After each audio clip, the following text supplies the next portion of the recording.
آج کل حالات ہیں ذرا اس طرح کے، ویلے ویلے مصروف.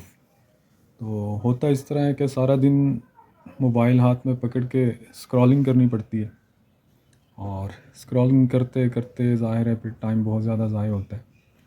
تو پچھلے کچھ دنوں سے جیسے ہی میں اسکرولنگ کرتا تھا تو قرآن مجید کی ایک سورہ ہے، سورہ لہب. وہ ویڈیو جو ہے میری نظر سے کوئی تو 4 بار 5 بار 8 بار نہ گزری. تو سوچا کہ یار یہ جو سورہ لہب ہے، میں نے اب تک کم از کم بھی آپ یہ دیکھ لیں کہ 10,000 سے زائد بار تو کنفرم پڑھ لی ہوگی. اکثر جب نماز پڑھتے ہیں تو یہ تھوڑی چھوٹی سورہ ہے تو یہ پڑھتے ہیں. تو میں نے کہا چلیں اس کے بارے میں پڑھ کے دیکھتے ہیں.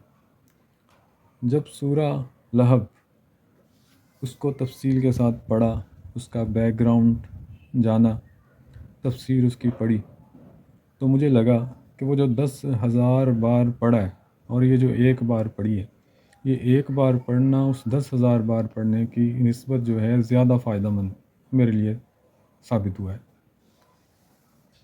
مجھے اب پتہ چلا جب میں نے اس ایک بار پڑھا ہے، ٹھیک ہے، اب 10,000 بار پڑھنے سے مجھے نہیں پتہ چلا ہوگا، لیکن اب جو ایک بار سمجھ کے پڑھا ہے تو مجھے پتہ چلا کہ ابو لہب کون تھا، وہ ہمارے پیارے نبی کا کیا لگتا تھا، جمیل کون تھی، ابو لہب کو لہب کیوں کہا جاتا ہے.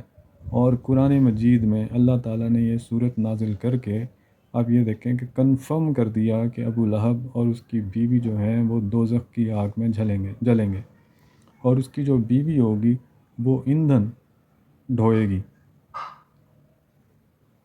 اب یہ دیکھ لیں کہ وہ 10,000 بار پڑھنا ایک سائڈ پہ اور یہ ایک بار پڑھنا ایک سائڈ پہ.